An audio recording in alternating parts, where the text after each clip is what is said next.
labda watu wameanza kujisahau, wameona tumeshafika juu, kwa hiyo kuna wengine labda wanataka kutuporomosha. Niwaambie tu kwamba kwenye mpira wetu wa Tanzania sisi kama federation tuko serious. Kwa hiyo mtu ambaye anaona hayuko serious, anaona kwamba ana michezo yake, akafanya kwingine, lakini sio kwenye mpira wetu. Kwanza ni kwamba nitakuwepo mimi kwenye vikao vya juu vya maamuzi ya mpira wa nchi hii. Nilikuwa naingia kama rais wa Sekafa, lakini ilikuwa ni mwaliko. Kwa sasa hivi naingia rasmi, nitakuwa sio mwaliko, nitakuwa ni mjumbe kamili. Ni jambo la faraja kwamba nimekuwa Mtanzania wa 3 kutumikia nafasi hii, mmoja wapo akiwa mzee wetu marehemu Said Al-Maamri ambaye alitumikia miaka mingi sana. Bana, huyo ndio rais wa mpira wa miguu Tanzania, kwa maana ya shirikisho la mpira wa miguu Tanzania TFF, Wallace Karia. Upata kumsikia akizungumza hapo. Kuna watu wanataka wajizime data, wana mambo yao ambayo wanayafanya si mazuri, wanataka unajisi mpira wa nchi hii, lakini wao kama shirikisho hawako tayari kufumbia hilo na kuacha liendelee kwenye mpira wa Tanzania. Shughuli ni nzito, lakini kabla tujaigusa shughuli vizuri, wacha pia nikupatie taarifa njema kutoka Bati Quality, kwa sababu hii ni kampuni bora ya Kitanzania inayozalisha na kusambaza bati aina zote. Kwa nini uteseke wakati sisi tupo, tena tupo kwa ajili yako. Tunakupa bati zenye rangi tofauti tofauti, kila rangi unapata kwetu, lakini bei ni kitonga mseleleko, kwa sababu kwenye huu mfungo bwana, na sisi tumeamua kushusha bati zetu kwa 40%. Hivyo utauziwa bati zenye punguzo, lakini bati original kabisa, na utapata warranty ya miaka 10. Mimi pamoja na Katalambula kipindi hiki pia tunakitumia kama fursa, kwa sababu kupitia Bati Quality wametupa mzuka wa kujenga na sisi, ili kuhakikisha tunapata bati kwa bei nafuu mno. Katalambula Yusufu, kwa vizuri? Alhamdulillah ala kulli hali. Unamshukuru Mwenyezi Mungu, ulalamiki?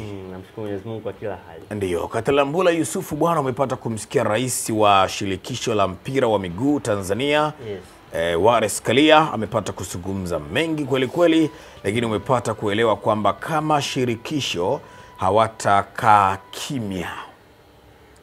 Nini tunakitafsiri hapa, na nini hasa ambacho unahisi kitakwenda kutokea, na nani hasa atakuwa amelengwa moya kwa moya?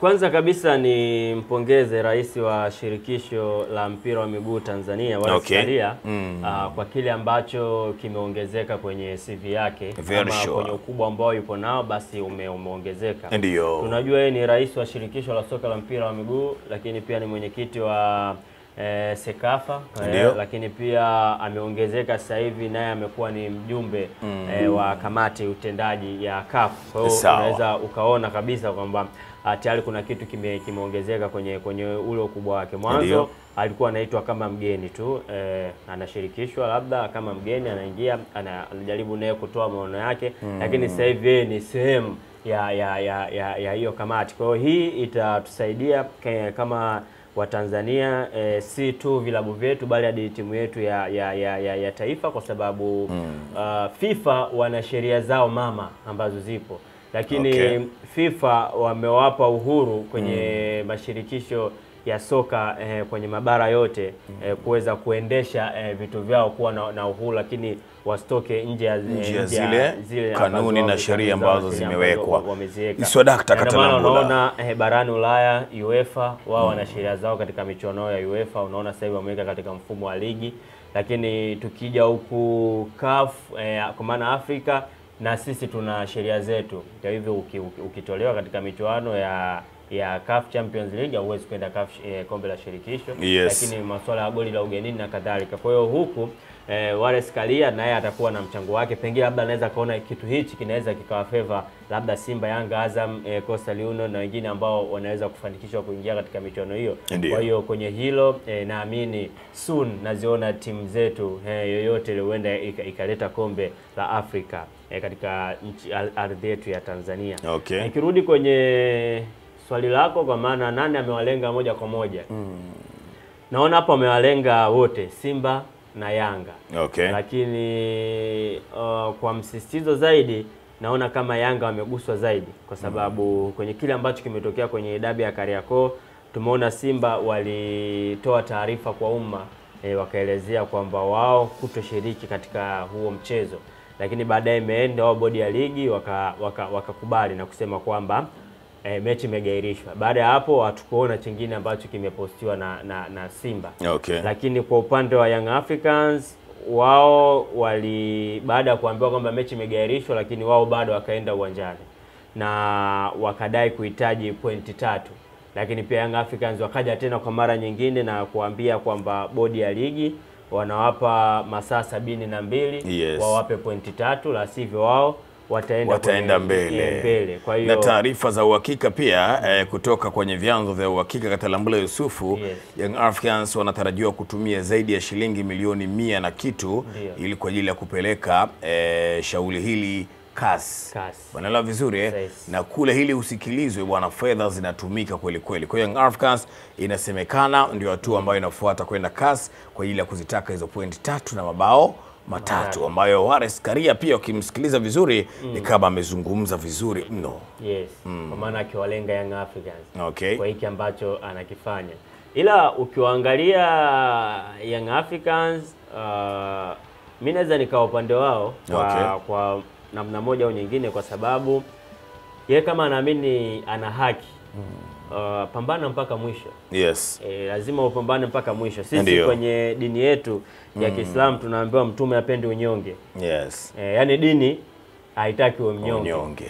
Kwa hiyo Young Africans yeye anatembelea kwenye hiyo misingi. Hataki kuwa mnyonge. Kwa hiyo mwache apambane. Kama anahisi ana haki, basi anaweza akasikilizwa na haki yake akaipata.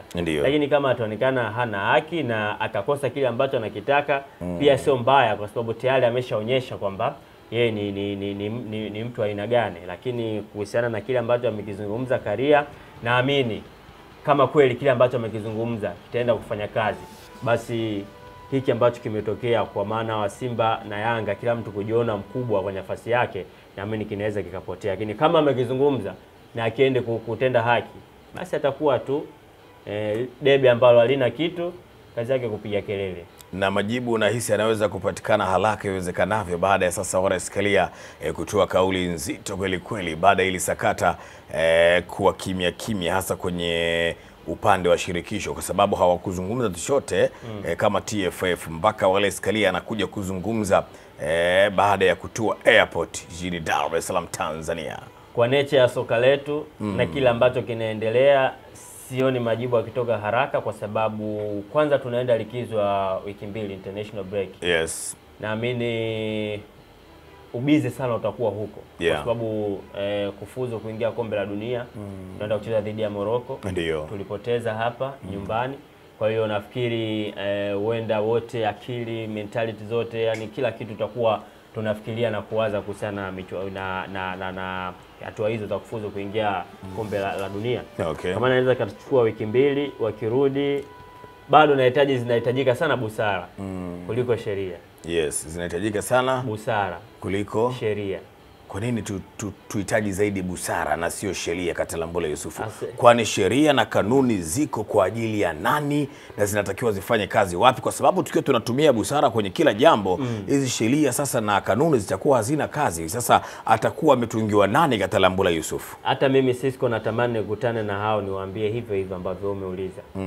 Kwa sababu tunahitaji sheria zihukumu. Lakini mimi ambacho nakiona busara itatumika zaidi kuliko sheria. Kitu ambacho hakipo sawa. Yaani kitu ambacho ili soka lenu linyooke, sheria ipo. Yaani ukifanya kosa hili, adhabu yako hii. Sasa unafanya kosa hili, alafu adhabu inapimwa kwa uzito wa hii adhabu. Hebu njoo kwanza. Kwa nini tusifanye hivi? Yaani hivyo ndo ambavyo tunafanya na tumejizoesha hivyo, na mbaya zaidi ambacho kinatukosti, asilimia kubwa ya watu ambao wamepewa nafasi ya kuzungumza mpira, wasemaji, lakini pia hawa ambao wanachama, hawa ambao wana nafasi kubwa kuzungumza, baadhi ya wenzetu waandishi, naweza nikasema hatusomi sheria zinasemaje, au la basi sheria hazipo wazi, kwa sababu kuna zile sheria mama za FIFA, alafu kuna vitu na sheria zingine ambazo zipo kwenye ligi husika. Yes. Mfano kama umeona Misri kule, Al Ahly kagoma, mtu kapokonya pointi 3. Wakaangalia kanuni zao zinasemaje pointi 3. Lakini ukienda katika shirikisho jingine unaweza ukaambiwa ukigomea unashushwa kabisa. Yeah. Mimi nakumbuka kwenye championship. Ndio. Nafikiri ni Biashara yule. Alipokonya point 15 kama sio kushushwa daraja. Okay. Championship. Kwa kugomea kwenda uwanjani, naye akidai kwamba alikuwa na ukata kwa maana alikuwa na fedha kusafiri kwa kwenda kwenye mchezo.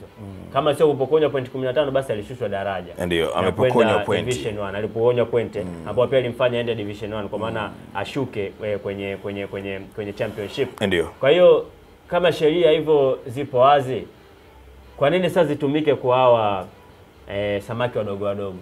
Ila akifanya samaki mkubwa mnaenda kuangalia busara. Kama zitaendelea kukaa kwenye busara hiki ambacho amekiongea Wallace Karia, sidhani kama kitakuwa kina nguvu. Sawa. Otherwise waamue. Ndio. Sheria zifanye kazi, basi asiongee mtu. Yaani hata press conference isifanyike yani. Wewe umefanya kosa hili unatumiwa tu email. Bwana, kuanzia leo nafasi yako ya 7. Kwa sababu gani umekatwa pointi 15? Shughuli imekuaje 1 2 3? Mbona nini? Sheria nenda kasome. Au ikiwezekana wachapishe sheria hizi, kuwe na pamphlet au kutengenezwa kitabu.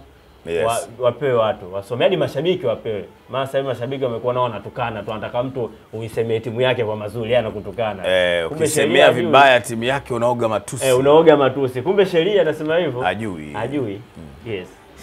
Bana, sawa. Na mimi sina la ziada, naitwa Cisco, nilikuwa na hapa Yusuf Katalambula, tukutane tena wakati mwingine.